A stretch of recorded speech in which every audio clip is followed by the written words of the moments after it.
الحمدللہ نحمدہ ونصلی علی رسولہ الکریم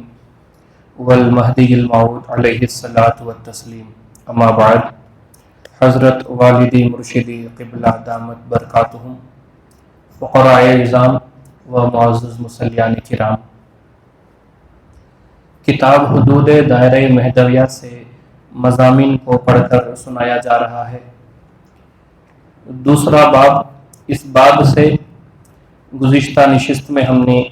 ایک مضمون نماز لیلۃ القدر کی اہمیت اور عظمت، اس کو ہم نے سماعت فرمایا۔ ادھورا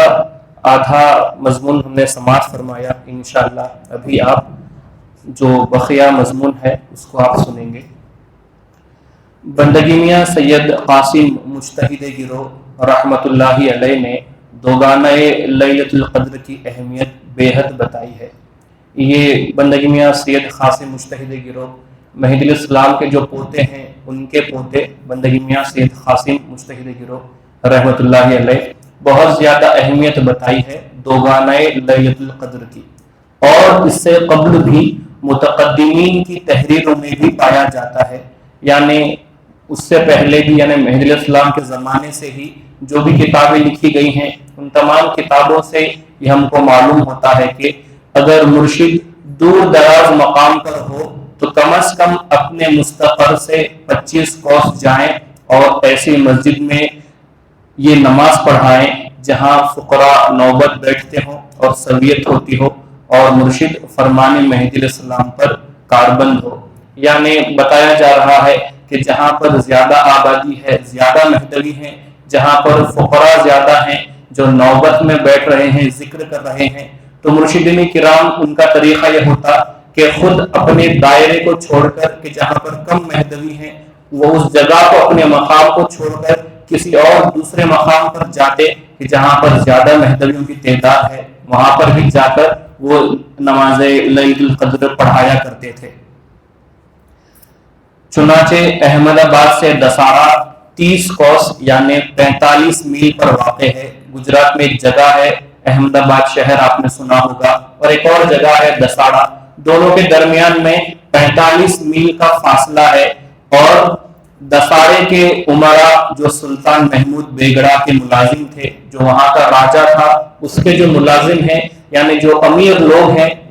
جو خود مہدوی ہوا کرتے تھے، جو دساڑا میں رہتے تھے، ہر سال میاں بھائی مہاجر رضی اللہ عنہ کے پیچھے دوگانہ پڑھنے کی غرض سے آتے، حالانکہ احمد آباد میں بھی مہدویوں کا مجموعہ تھا۔ وہ دسارا میں رہتے لیکن اپنے مرشد کے پیچھے نماز پڑھنے کے لیے دوسرے شہر احمد آباد جا کر وہ وہاں کے امیر لوگ بھی جو مہدوی ہیں وہ نماز پڑھا کرتے تھے، اور احمد آباد میں جو لوگ تھے مہدوی، وہ بھی خود اپنے مرشد کے پیچھے نماز ادا کرتے تھے، مرشد کے پیچھے نماز ہوتی تھی۔ اوپر کے زمانے میں نماز لیلۃ القدر کی عظمت اور وقت بندگان خدا کے دلوں میں کیسی تھی، اس کی ایک مثال یہاں بیان کی جاتی ہے کہ پہلے شب قدر کا جو دوگانہ ہے، اس نماز کی کتنی زیادہ اہمیت لوگوں کے دلوں میں تھی، وہ بتانے کے لیے ایک مثال بیان کی جا رہی ہے۔ ایک واقعہ مولوی صاحب فرما رہے ہیں کہ کھمبات کے ناہر قبیلے کی ایک پٹھانی،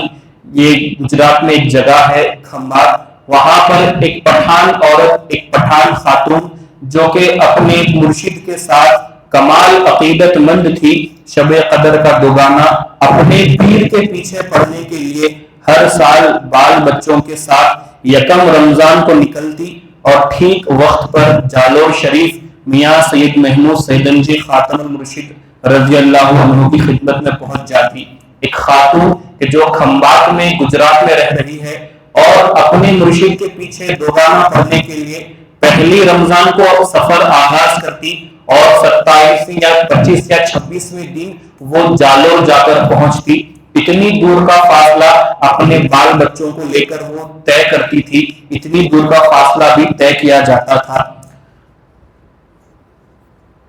جالور شریف میاں سید محمود کی خدمت میں پہنچ جاتی۔ معلوم ہو کہ کھمبات علاقہ گجرات جالور ملک کے مارواڑ تقریباً 350 میل پر ہے۔ آج کے زمانے سے اگر دیکھا جائے، نقشے میں اگر آپ دیکھیں گے 420 کلومیٹر کا فاصلہ ہے، وہ بیوی اپنے بچوں کے ساتھ کہ مجھے میرے مرشد کے پیچھے دوبارہ پڑھنا ہے، کھمبات سے پہلے رمضان کو نکل رہی ہے، 25ویں 26ویں روزے کو وہ جالور شریف اپنے مرشد حضرت بندگی میاں سید محمود سیدن جی خاتون مرشد رضی اللہ عنہ کے پیچھے جا کر وہاں پہنچتی ہیں اور نماز ادا کر رہی ہیں۔ اور وہاں کا وہ سفر کیسا کیا کرتی تھی، اگر رمضان شریف گرمیوں میں آتا تو یہ بیوی سخت گرمیوں کے ایام میں نکلتی، سر پر بلا کی دھوپ، تپتی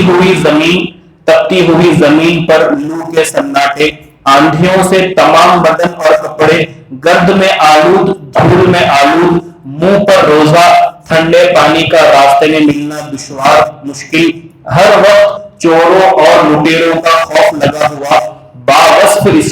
اس کے باوجود فرق عقیدت اور جوش محبت میں ان تمام مصائب کو برداشت کرتی ہوئی، اتنی زیادہ عقیدت، اتنی زیادہ اپنے مرشد سے محبت، ان تمام مصیبتوں کو برداشت کرتی ہوئی پہنچ جاتی۔ اسی طرح جاڑوں میں یعنی سردی کے دنوں میں اگر رمضان آتا تو جاڑوں میں کپ کپاتے جاڑے، زیر سما بستر یعنی پیدل سفر کر رہی ہے، جب رات آئی تو آسمان کے نیچے ہی سونا پڑتا، تو زیر سما بستر پر شبنم گرتی ہوئی، کلیجے کو کانپ دینے والے ہوا کے سناٹے اور جھونکے، ایسی حالت میں بھی اللہ کی بندی لرزتی ہوئی سحری کو اٹھتی، بچوں کو اٹھاتی اور سدہ تکلیفوں کی کچھ بھی پرواہ نہ کر کے مرشد کے حضور وقت سے پہلے پہنچ جاتی۔ ایک روز خاتم المرشد رضی اللہ عنہ سے عرض کرنے لگی، میاں صاحب، میرے سگے اور محلے والے یعنی میرے رشتہ دار ہر وقت تانے دیتے ہیں کہ یہاں بھی دوبارہ پڑھانے کے لیے مرشد موجود ہیں، یعنی کھمبات میں جہاں پر وہ رہتی ہیں ان کے محلے والے، ان کے رشتہ دار ان سے کہتے کہ اتنی دور اتنا لمبا سفر کرنے کی کیا ضرورت ہے، یہاں پر بھی تو مرشد ہیں، ان کے پیچھے تم نماز پڑھ سکتی ہو، اور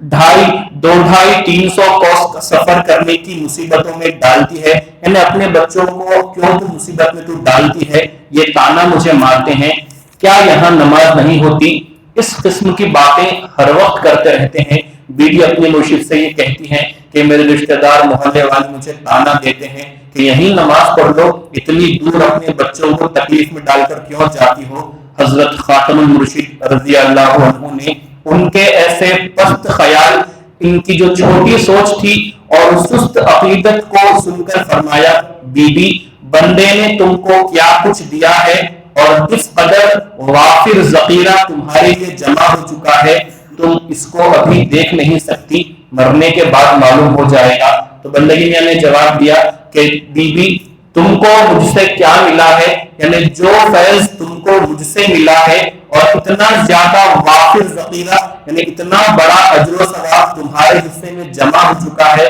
تم کو ابھی معلوم نہیں ہوگا، لیکن مرنے کے بعد تم خود جان جاؤ گی کہ تم کو مجھ سے کیا کیا فیض تم کو ملا ہے۔ تو معلوم ہوا کہ اس قدر دوگانہ شب قدر کی اہمیت اپنے مرشد کے پیچھے پڑنے کو اس قدر مانا جاتا تھا، اور ہم کو بھی چاہیے کہ ہم بھی ایسا ہی عمل کریں۔ اس کے بعد مضمون ہے روزہ فرض کی ادائیگی میں جان دینے پر تیار۔ ایک روز مہدی موعود علیہ السلام رمضان کے دنوں میں سفر کر رہے تھے، گرمیوں کا موسم تھا، منہ کو جھلس ڈالنے والے لو کے سناٹے، زمین توے جیسی گرم، صحابہ کے پاؤں میں جوتا نہیں، پیٹ میں فاقے، اس پر بھی منہ پر روزہ، روزے پر روزہ،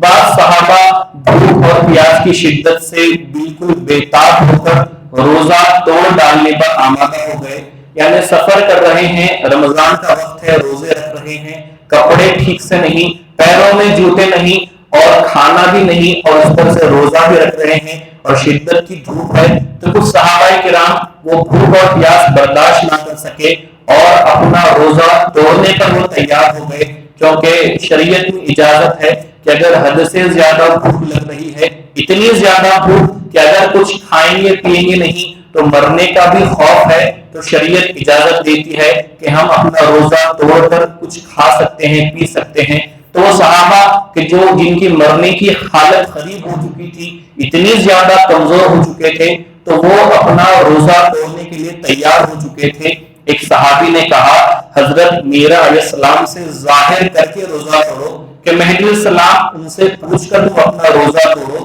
تو انہوں نے کہا کہ جب شریعت اجازت دیتی ہے تو میرا علیہ السلام کو عرض کرنے کی ضرورت ہی کیا ہے. وہ جن کو بہت زیادہ بھوک لگی تھی، بہت زیادہ کمزور ہو چکے تھے، انہوں نے کہا کہ مہدی علیہ السلام کو پوچھنے کی کیا ضرورت ہے جب شریعت خود اجازت دیتی ہے کہ بہت زیادہ اگر کمزور ہو گئے ہیں، مرنے کے قریب حالت ہو گئی ہے تو ہم روزہ توڑ سکتے ہیں، اس میں مہدی علیہ السلام کو پوچھنے کی کیا ضرورت. تو صحابی نے کہا کہ ذرا ٹھہرو، میں ابھی دریافت کر کے پوچھ کر آتا ہوں، پھر آپ کو اختیار ہے. یعنی پہلے میں پوچھ کر آتا ہوں، ابھی آپ روزہ مت توڑو، میں جا کر پوچھ کے آتا ہوں، اس کے بعد آپ اپنی مرضی سے کام کریے. سیدنا مہدی علیہ السلام آگے آگے چل رہے تھے اور یہ لوگ قافلے کے بالکل آخر میں تھے. وہ صحابی جلدی جلدی چل کر سیدنا مہدی علیہ السلام سے جا کر ملے. کیفیت عرض کرنے پر آپ علیہ السلام نے فرمایا بندہ یہیں ٹھہر جاتا ہے، ان کو بندے کے پاس آنے دو.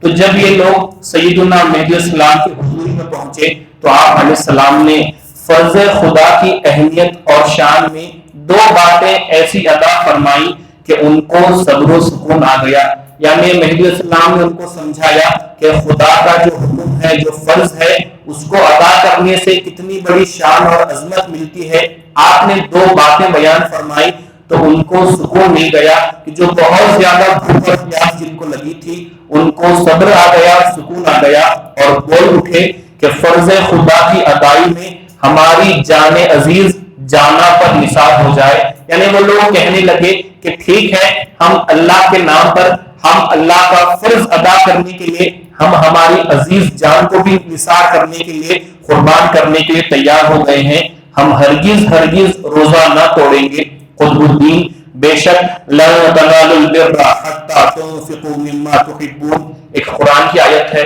مولوی صاحب فرما رہے ہیں کہ بے شک قرآن میں جو اللہ نے ارشاد فرمایا کہ تم جب تک خدا نے ہماری پیاری سے پیاری چیز کو کہ جان ہے، جو کہ جان ہے، نہ دیں گے، ہم اصل بھلائی کو جو کہ حسب فرمان مہدی علیہ السلام دیدار خدا ہے نہیں پہنچ سکتے. یعنی اس آیت کا مطلب یہ ہے کہ جب تک ہم ہماری جو سب سے پیاری چیز، سب سے محبوب ترین چیز جو کہ ہماری خود جان ہوا کرتی ہے، جب تک ہم ہماری جان اللہ کے راستے میں قربان نہیں کریں گے، ہم کو اللہ کا دیدار حاصل نہیں ہو سکتا. تو ان صحابیوں نے ایسا ہی کیا کہ اپنی جان لٹانے کے لیے تیار ہو گئے، لیکن روزہ توڑنا انہوں نے پسند نہیں کیا. یعنی ان لوگوں نے عالیت پر عمل کیا. ایک ہمارے پاس دو الفاظ بیان کیے جاتے ہیں، ایک ہوتا ہے رخصت اور ایک ہے عالیت. رخصت یعنی کم درجے کا عمل اور عالیت یعنی زیادہ اونچے درجے کا عمل.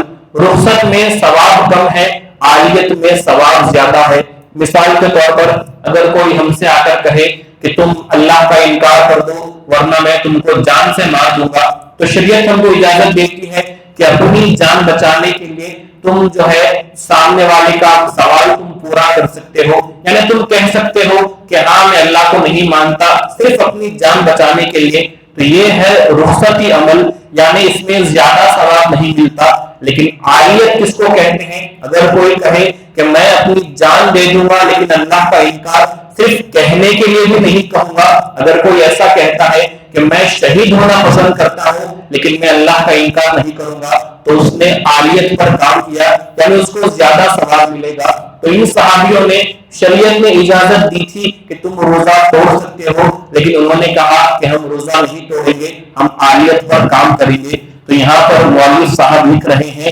کہ اس کے برعکس آج کل زمانے کی روش کچھ اس طرح ہے کہ آج کل زمانے کا حال یہ ہے کہ ریل میں سوار ہیں، ٹرین کا سفر کر رہے ہیں، ہوٹلوں میں عمدہ عمدہ گرم گرم کھانے ہر وقت تیار ملتے ہیں، پینے کے لیے سوڈا، لیمن، برف، آئس کریم، شربت وغیرہ ریل کے ڈبے میں رہتے ہیں. گرم گرم چائے کا شوق ہو تو وہ بھی تیار رہتی ہے. قانون ریلوے کے مطابق بریک جرنی بھی کر سکتے ہیں، باوقت اس کے روزہ نہیں رکھتے. یعنی مولوی صاحب اپنے زمانے کی بات بتا رہے ہیں کہ اگر کوئی مسلمان مہدوی جب ٹرین کا سفر کرتے ہیں، مہدی اسلام کے اس سفر میں تو کچھ بھی سامان نہیں تھا،